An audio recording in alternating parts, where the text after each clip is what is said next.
എടാ നീ ഇതെവിടെ പോയി കിടക്കായിരുന്നു? ഞാൻ ആ കഥയൊക്കെ മുഴുവൻ പറയാണ്ട് നമുക്ക് പണി തുടങ്ങാന്ന്. എന്താണ് സുഖം? ടൈലിടാനുള്ള ആളെത്തിയില്ല ഇതുവരെ. എത്തി സാറേ, ഇവനാണ് ആള്. ഇവനാ? ആ, താൻ ഇത്ര നാൾ പറഞ്ഞ് ബില്ലപ്പെടുത്തി ഇവനെ കുറിച്ചാണ്.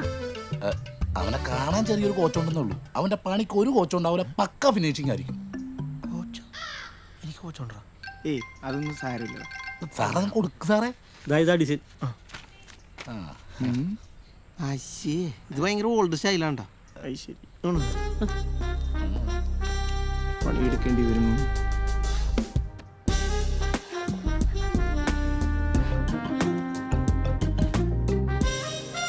ഇങ്ങനൊരു പാറ്റേൺ പഠിച്ചാൽ എങ്ങനെ ഉണ്ടാവും?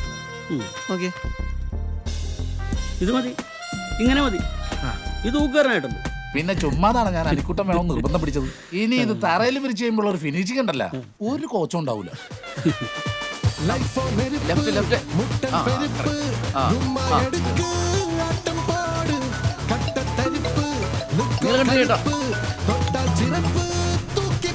Hello, already late. ഇവിടെ വേറെ എന്ത് ചെയ്യാൻ? ഡാൻസ് പ്രാക്ടീസ് നടന്നുകൊണ്ടിരിക്കും. അത്ര എന്താ? ഞാൻ വിളിക്കാം. പണി ഇന്ന് ഞാൻ കൊടുത്തോളാം. നീ ഇങ്ങനെ ലേറ്റായിട്ട് ഒന്ന് ട്രൂപ്പിൽ നിന്ന് പുറത്താക്കൂട്ടോ. ഇച്ചിരി ലേറ്റായി പോയി. അത് മനസ്സിലായി. ഇവിടെ നിന്ന് ചവിടുന്ന മേളിക്കല്ലേ സ്റ്റെപ്പ് ഓടി ചെല്ലി. ഇല്ലെങ്കിൽ ഓക്കേടാ. നീ ഇവിടെ നോക്കി നിന്നിട്ട് ഒരു കാര്യമില്ല. അവളെ ഞാൻ കൊണ്ടുപോകും. മിൽട്ടൺ ആരാന്ന് നിനക്ക് ശരിക്കും മനസ്സിലായിട്ടില്ല. ഞാൻ ഇല്ലാണ്ട് അവള് വരില്ലടാ. അവളെ എന്റെ പെണ്ണ. എടാ, പെണ്ണിന്റെ മനസ്സ് മാറാൻ കുറച്ച് സമയം മതി. നീ ചെല്ലാൻ നോക്ക്, എനിക്ക് വേറെ പണിയുണ്ട്.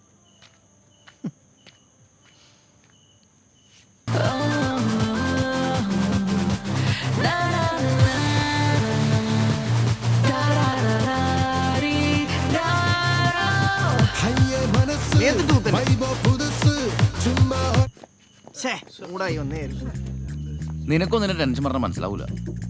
ഇനി ഒരു മാസമുള്ള ലാലണ്ട് അമേരിക്ക ഷോയ്ക്ക്. അതിനുള്ള പേപ്പർ റെഡിയാക്കണം. തന്നിട്ടുള്ള പാട്ടുകൾക്ക് ഡാൻസിന് സ്റ്റെപ്പ് ഉണ്ടാക്കും വേണം. അതിന് സെറ്റ് ചെയ്യണ്ടെന്ന് ആരും പറഞ്ഞില്ലല്ലോ. എടാ, നിന്നെ പോലുള്ളവരെ വെച്ചിട്ട് ഞാൻ എങ്ങനെ നടത്താനാണ്? ആള് തികയാത്ത ഒന്നുകൊണ്ട് മാത്രമാണ് സജീവ ഞാൻ ട്രിപ്പിൽ വെച്ചോണ്ടിരിക്കുന്നത്. അത് നീ മനസ്സിലാക്കിക്കോ. ഇയാളുടെ ഒരു അമേരിക്കൻ ട്രിപ്പ്.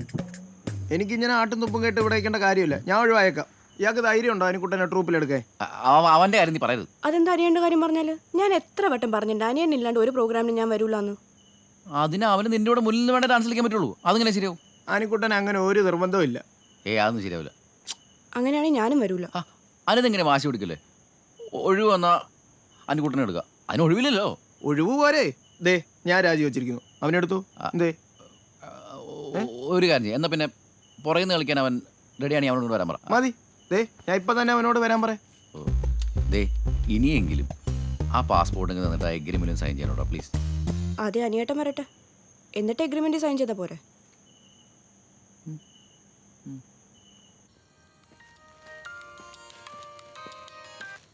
എന്താടാ? എടാ അനിക്കുട്ട, നിന്നെ ട്രൂപ്പിലെടുക്കാൻ ഞങ്ങൾ മിൽട്ടനെ കൊണ്ട് സമ്മതിപ്പിച്ചടാ. നീ വേഗം അനിതയുടെ വീട്ടിലേക്ക് പോടാ. അതിന് മിൽട്ടൺ സമ്മതിച്ചാ? അതൊക്കെ അവനെ കൊണ്ട് ഞങ്ങൾ സമ്മതിപ്പിച്ചേ. നീ വേഗം ഇങ്ങോട്ട് വാ. എന്നത് കഞ്ഞി അമ്മേ. എന്താടാ? ദേ എന്നാ പഴം. ഞാൻ പോരാട്ടാ. അകത്തോട്ട് കൂടെ കയറാതെ നീ ഇതെങ്ങോട്ടാ? നല്ലൊരു കാര്യത്തിന് പോണേ, അതുകൊണ്ട് പോയിട്ട് വന്നിട്ട് പറയാം കേട്ടാ. ഈ ചെറുക്കൻ എന്താ സുഖേട്ടാ? ഇവരക്കാരാണ്? എടാ, ഓണം എത്താറായില്ലേ?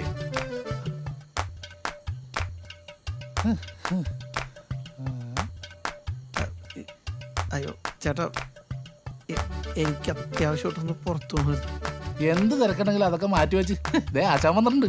ആശാന്റെ കാലോട്ട് കൊടുത്ത് നിലവിളക്കം കത്തിച്ച് ഇന്ന് കളി സ്റ്റാർട്ട് ചെയ്യും നമ്മള്. അയ്യോ ദേ, ഇത്തവണത്തേക്കും കൂടി എന്നെ ഒന്ന് ഒഴിവാക്കിത്താ പ്ലീസ്. അനിക്കുട്ടാ പ്ലീസ്.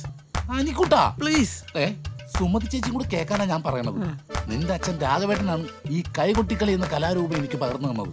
എനിക്ക് മാത്രമല്ല, ഈ നിൽക്കുന്ന ആശാൻ അങ്ങേർക്ക് നിന്റെ അച്ഛൻ തന്നെയാണ് പഠിപ്പിച്ചു കൊടുത്തത്. കണ്ണടക്കും മുമ്പ് നിന്റെ അച്ഛൻ എന്നോട് പറഞ്ഞേപ്പിച്ചൊരു കാര്യമുണ്ട്. ഈ കൈകൊട്ടിക്കളി എന്ന കലാരൂപം അന്യം നിന്ന് പോകരുതെന്ന്. അതിന് രാഘവേട്ടൻ കണ്ണടയ്ക്കുമ്പോ നീ അടുത്തുണ്ടായിരുന്നോ?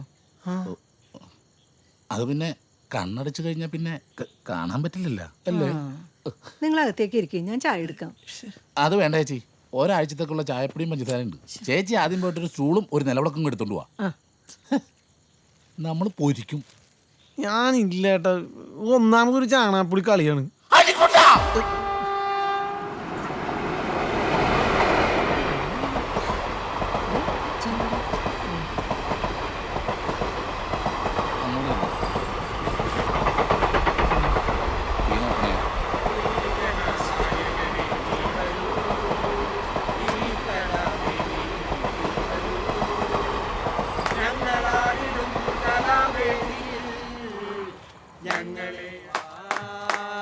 ദുർഗാദേവി കരുണാകടാക്ഷം, ദുർഗാദേവി കരുണാകടാക്ഷം ഞങ്ങളിൽ കനിയൂ ദേവി.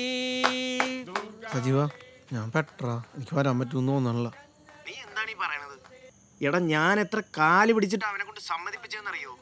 എടാ ഈ സൂചന ഇവിടെ ഒന്ന് ഓണങ്ങളുടെ പ്രാക്ടീസ് തുടങ്ങിയൊക്കെയാണ്. എടാ അയാൾക്ക് വേറെ പണിയൊന്നുമില്ല. നിനക്കറിയാലോ, ലാലേട്ടന്റെ അമേരിക്കൻ ഷോയ്ക്ക് അനിത പോയി കഴിഞ്ഞ അവളെ പാസ്പോർട്ട് എടുത്ത് മാറ്റി വെച്ചിട്ടാണേലും മിൽട്ടൺ അവളെ ലോക്ക് ചെയ്യും. നീ കൂടെ ചെന്നില്ലെന്നുണ്ടെങ്കിൽ നിനക്ക് എന്നേക്കുമായിട്ട് അനിതയെ നഷ്ടപ്പെടും. ഞാൻ പറഞ്ഞില്ലെന്ന് വേണ്ട. പിന്നെ മിൽട്ടൺ അങ്ങനെയൊക്കെ ചെയ്യും. ചെയ്യൂന്നോ? പണ്ട് ഗാനമേളയ്ക്ക് അമേരിക്കയിൽ പോയ ഗ്രേസി ചേച്ചിയുടെ കഥ നിനക്കറിയാവോ? കൊണ്ടുപോയ ട്രൂപ്പിന്റെ മാനേജർ സദാനന്ദ അവരെ കെട്ടി. ചേച്ചി തിരിച്ച് അമേരിക്കയിൽ നിന്ന് നാട്ടിൽ വന്നിട്ട് കെട്ടാന്ന് പറഞ്ഞിരുന്ന ജോർജ് ഏട്ടനോ പെണ്ണ് പോലും കിട്ടാതെ കഴിഞ്ഞ വർഷം മരിച്ച്. നീ മനുഷ്യനെ പേടിപ്പിക്കലടാ. ഞാൻ എന്ത് ചെയ്തിട്ടാണെങ്കിലും ട്രൂപ്പിലൊന്ന് ചേർന്നിരിക്കും. ആ നീ ഇനി ചത്തെന്ന് പറഞ്ഞാലും സുഖേട്ടൻ നിന്നെ വിടില്ല. നീ ഇനി എന്ത് പറഞ്ഞു വരുമെന്നായി പറയണേ? അതിപ്പോൾ അയാളെ കൊന്നിട്ടാണെങ്കിലും ഞാൻ വരും. നീ ഫോൺ വെച്ചേ. ആരെ കൊല്ലട കാര്യമാടാ, വന്ന് കളിക്കടാ. ആരെങ്കിലും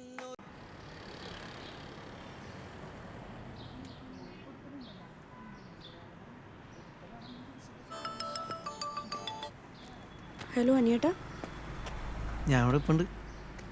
എവിടെ? ആ കണ്ടു. പിന്നെ എത്രയും പെട്ടെന്ന് പ്രാക്ടീസിനെത്തണം, ഇല്ലെങ്കിൽ വേറെ ആൾ എടുക്കും എന്നാണ് മിൽട്ടൺ ചേട്ടൻ പറയണത്. എന്ത് ചെയ്യും? ഞാൻ എങ്ങനെയെങ്കിലുമൊക്കെ എത്തിക്കോളാ, നീ വെറുതെ ടെൻഷൻ അടിക്കണ്ട. ആ എന്താ പരിപാടി? ബാംഗ്ലൂരിൽ നിന്ന് ബോബി വന്നിട്ടുണ്ട്. ആഹാ, കൂട്ടുകാരനെത്തിയോ? ഇനിയിപ്പോ വിളിച്ചാൽ പോലും കിട്ടൂലല്ലോ. നമുക്ക് എപ്പോഴെങ്കിലും ഇങ്ങനെ സംസാരിക്കാമല്ലോ. ഇപ്പൊ തന്നെ കണ്ടില്ലേ, ഇപ്പൊ നമ്മൾ തമ്മിലാണ് സംസാരിക്കണേന്ന് ഇവിടെ ഒരു കുഞ്ഞിനറിയാൻ പാടില്ല. അനിതയുടെ ഫോണിൽ ആരോടോ സംസാരിക്കുന്നു, ഞാൻ എൻ്റെ ഫോണിൽ വേറെ ആരോടോ സംസാരിക്കുന്നു. അങ്ങനെയല്ലേ വിചാരിക്കുള്ളൂ. ആ അതാണ്. എന്തിനാണ് വെറുതെ മൊബൈലിൽ സംസാരിക്കണത്? അടുത്തടുത്ത് നേരിട്ട് സംസാരിച്ചാ പോരെ? അല്ല ഇതാൻ്റെ അല്ല, വേറെ വേറെ ായിട്ട് ചമ്മല്ലേ. ചെറുതായിട്ട് എനിക്ക് കയറിയിട്ട് തിരിഞ്ഞു നോക്കണോട്ടോ, സിനിമയിലൊക്കെ പോലെ.